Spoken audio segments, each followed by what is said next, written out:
À l'époque de Guillaume le Gentil, il n'était pas particulièrement rare que quelqu'un soit déclaré mort alors qu'il n'était pas mort. Il suffisait simplement qu'on n'ait pas de nouvelles pendant des années, puis hop, le gars était déclaré mort.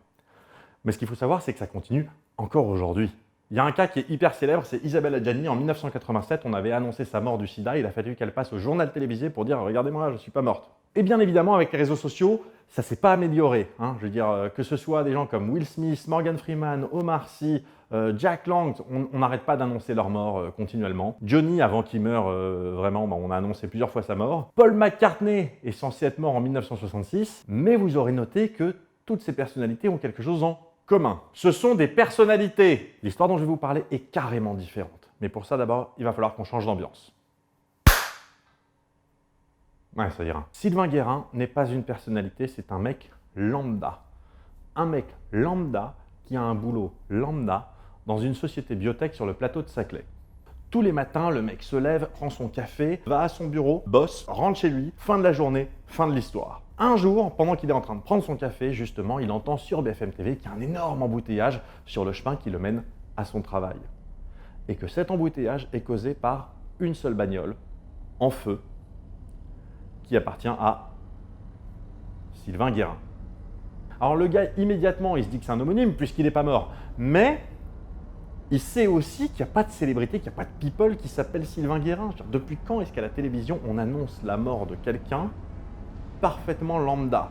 Et avant d'être complètement en retard pour aller au boulot, le gars éteint sa télé, finit de se préparer, prend sa bagnole et pendant qu'il est en chemin pour aller à son boulot, il reçoit un SMS qui lui dit « Sylvain, ne va pas à ton travail aujourd'hui, quelqu'un cherche à te tuer ». Et sinon, à quel moment est-ce que tu te dis que ce serait bien de mettre les gens au parfum un peu? Parce que là, pour l'instant, c'est pas clair. Tadam! Ouais, voilà. Donc, ce que je viens de vous raconter, en fait, c'est pas une histoire vraie, c'est le pitch de mon tout premier roman, mon premier thriller, voilà, dont je suis pas peu fier. Donc, s'il y en a qui se demandaient pourquoi, entre la dernière volée de vidéos que j'avais faite en début d'année et la récente volée de vidéos que j'ai faite ces derniers temps, pourquoi est-ce qu'il n'y avait pas eu grand-chose? Il y a eu ce truc-là. L'Ultime Expérience qui sortira donc le 7 octobre prochain chez votre libraire préféré, mais également chez celui que vous n'aimez pas. Parce que je ne vais pas, moi, faire le tri, voilà. Par contre, il est d'ores et déjà disponible à la précommande.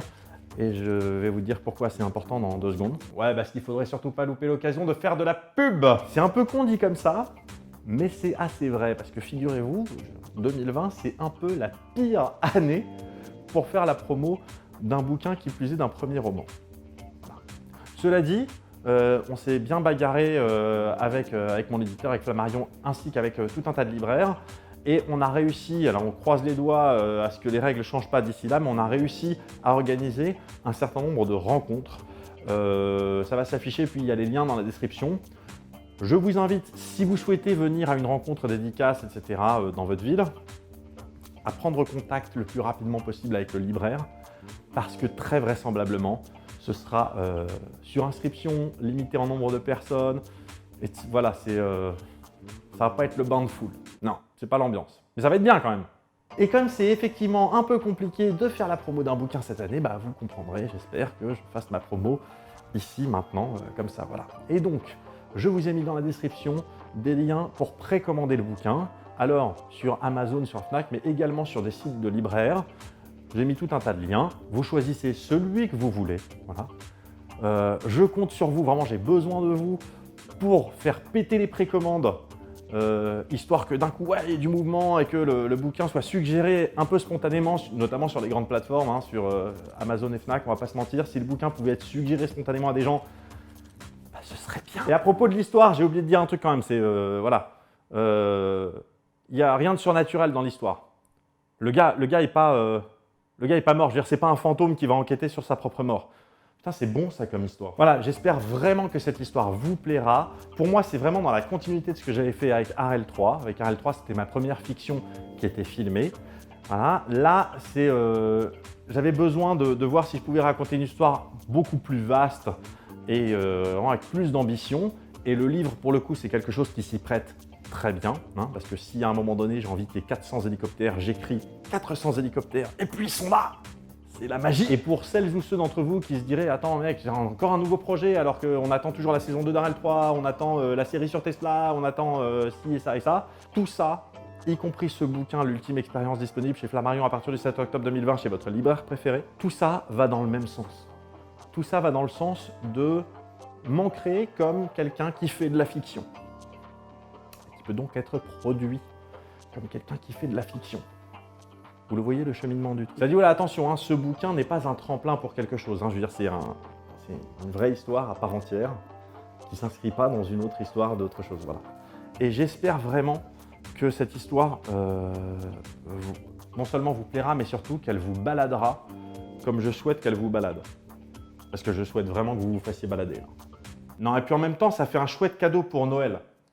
On ne peut jamais se tromper avec un cadeau comme ça.